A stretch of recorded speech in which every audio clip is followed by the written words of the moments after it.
We got some information. Let's get into it.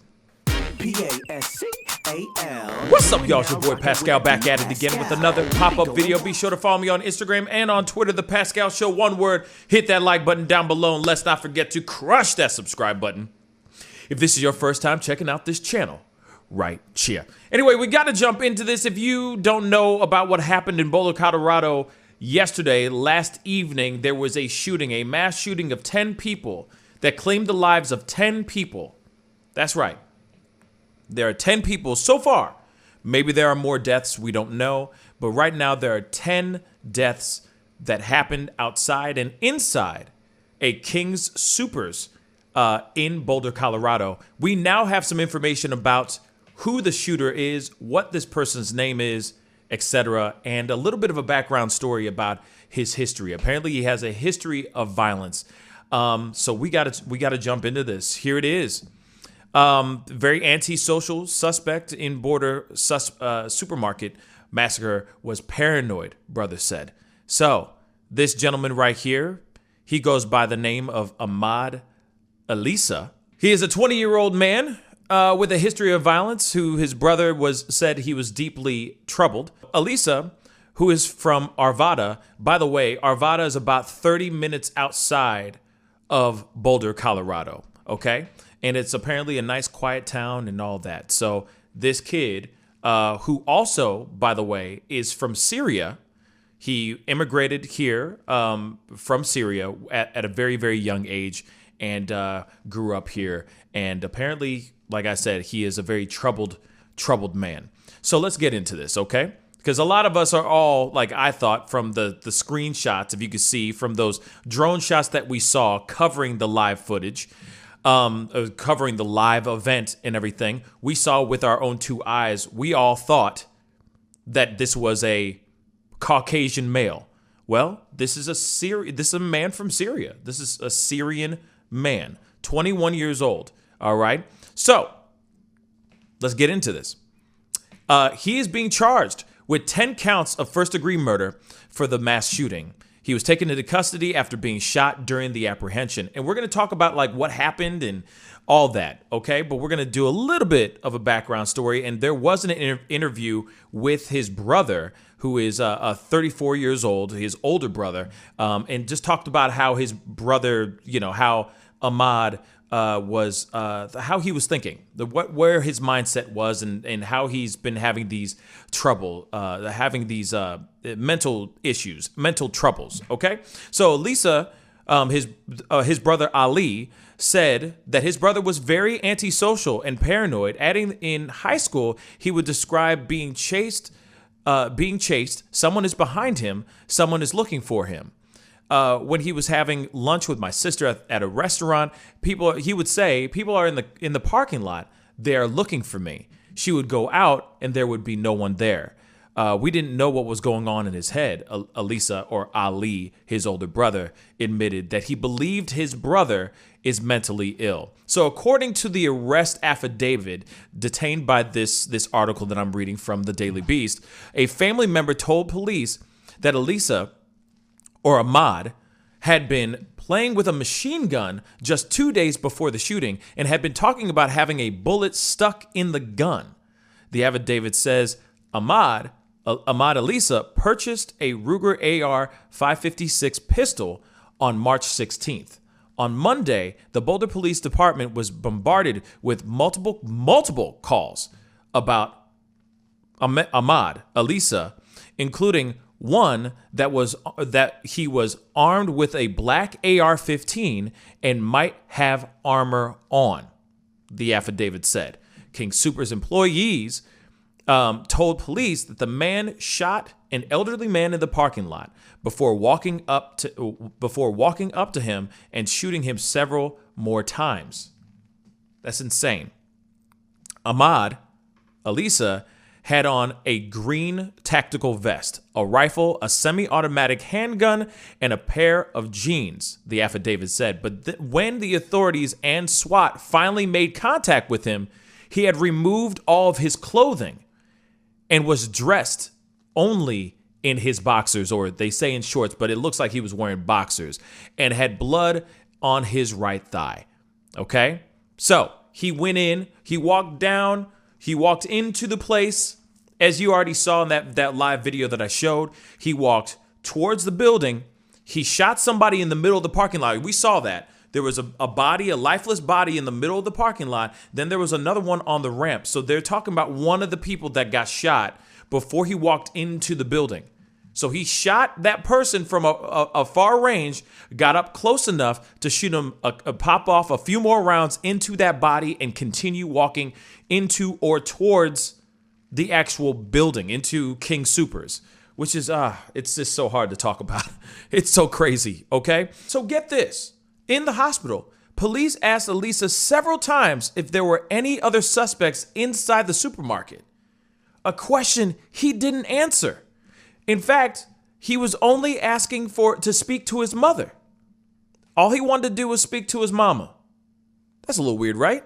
So Ahmad was said to be in stable condition and had been booked in Boulder County Jail by this afternoon, by today.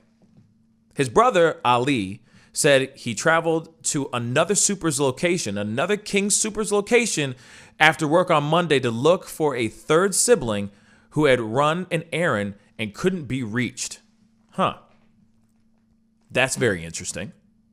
He said he found the relative in police custody and that he and more family members were detained as well. So he said he found that relative in police custody and that more family members were detained as well. So Alissa's family house sits on the edge of a cul-de-sac in a quiet part of town. A bunch of people, basically neighbors, are saying that they didn't expect anything. They didn't really know what was going on until they saw the news or they saw this armada of vehicles storming the block. You know, of course, going into Ahmad's place to ransack it and look for some stuff. They said that on Tuesday morning, a woman who identified herself as the older sister answered the door of Alissa's family home. She said she was floored, and the family never suspected their brother capable of committing this act of violence. We're shocked. He's a nice, quiet brother, the 30-year-old told the Daily Beast, declining to give her name. And I don't blame her. I mean, obviously, the amount of vitriol and hate that they're probably going to be getting on the receiving end of this whole story, I'm sure, is astronomical. On a now deleted page, Ahmad described himself as born in Syria, 1999, came to the U.S. in 2002. I like wrestling and informational documentaries. That's me. He also said he was interested in computer engineering, computer science, ... kickboxing. Posts about mixed martial arts, especially jiu-jitsu, dominated the page. Ahmad sometimes posted about Islam, often about prayer or holidays. He shared pictures of himself in wrestling uniforms from Arvada West High, as well as wearing medals from a fighting association. Conrad, a former wrestling teammate of his, spoke under the condition his last name would be withheld. He said he was deeply surprised by the allegations, but that, Ahmad did have a temper. Only thing I could tell you is that he didn't take losing very well. I remember that in wrestling, he would throw his headgear. He wouldn't talk to the coaches when he lost. If I remember correctly, he even cussed out one of the coaches one time. So he had an anger problem. He was a very angry boy. In one Facebook post, the suspect appeared to express fears that someone is targeting his phone.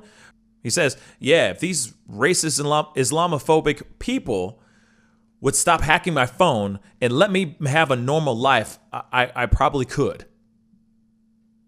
And that was something he posted in 2019. And apparently, according to his brother, now, he's saying that the motivation may not have been a political one. He's saying right here, it was not all a political statement.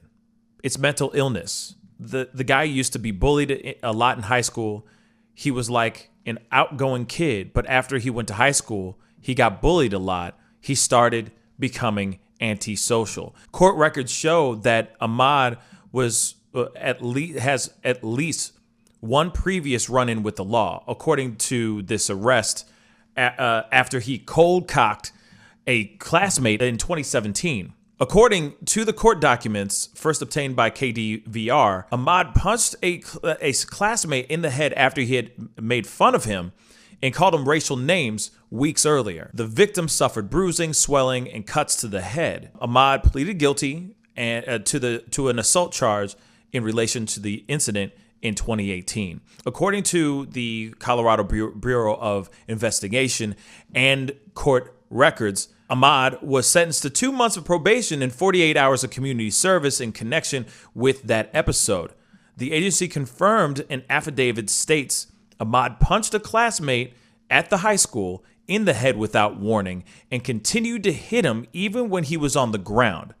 The Arvada police spokesman also confirmed Ahmad had 2 interactions with local cops over the past few years, including cases involving allegations of simple assault and criminal mischief. The brother noted the family had been in Colorado for almost 20 years and that they are so sorry for the victims. Boulder Police Department also released the names of 10 people that were killed. Of those 10 people, and those age ranges go from 65 all the way down to 20 years old, which is absolutely terrible. So, so there you have it. I mean, as much as we can say right now, obviously there is a list, which there is a list of victims, which I will make sure to write their names in the description box down below so that you guys can see and look them up for yourselves and everything. I'll even put the link of this article down below so you guys can actually look and read the rest of this article, because there's much going on here. And it's, like I said, it's just a terrible story. You know, whether this is politically charged or this is just a man having a psychotic break and taking his whatever he has in his mind, maybe it's paranoid schizophrenia or something of that sort, taking that out on the innocent people of Boulder, Colorado. It's heartbreaking. This story is very, very heartbreaking. And all I can sit here and say is that my heart, thoughts, prayers go out to every single person out there.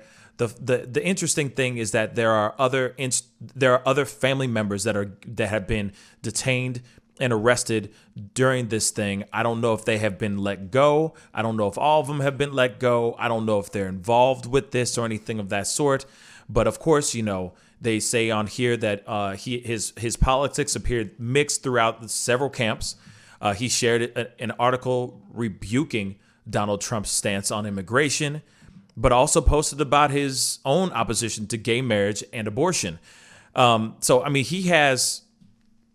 it just sounds like he's just a regular guy putting out his own regular posts and his own personal opinions about things. So far, they're saying this is not politically motivated, but you just never know.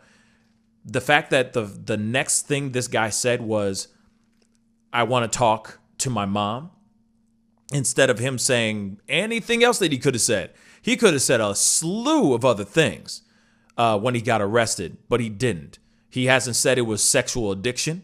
He didn't say, I just had a bad day.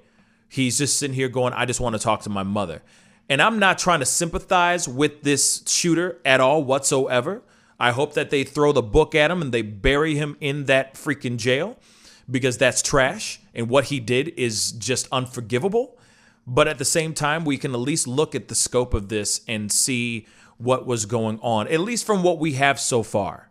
And obviously, the story is still continuing. The story is still growing. And the fact that on top of that, you have somebody, they were asking him, they were interrogating him, going, was there anybody else? Is there anybody else out there that's connected to the shooting? And he wasn't answering that. Makes you wonder if there's something else going on. If there's something deeper going on, y'all. So there's the video. I mean, you know, it's like I said, it's still brand new. There's still so much information that's going to be developing here over the next I'm sure over the next couple days, and we will only find out bits and pieces when they give us those bits and pieces. It's just very frustrating to hear that another person felt compelled to grab heavy artillery, get suited and booted, with all that tactical gear, and go out and just shoot people. There's got to be a reason behind it other than just him wanting to just go out and just kill a lot of people. That just doesn't make sense to me. It just doesn't. But it could very well be a psychotic break. If he was having some moments of severe paranoia, anything is possible. Comment down below. Let me know what you think. Love to hear your thoughts on this one. You know what I'm saying? My thoughts and prayers really go out to every single victim out there, not only just in Boulder, but also the victims of Atlanta, because this is, you never know. Maybe this Ahmad Al-Issa guy was motivated from the shooting that happened last week, and maybe that made him feel that he could go and do this, and he was like, maybe I can do it. Maybe it inspired him to do this. You never know. You just never, ever know. Anyway, comment down below. Let me know your thoughts. Don't forget to hit that like button and most definitely crush that subscribe button. It'd be great to have you a part of the Pascal Show family. Anyways, time to get going. Be good to yourselves. Be good to one another. And I'll see you guys in the next video. This is the Pascal Show. Bye. Pascal, you are now rocking with that dude Pascal. We be going wild.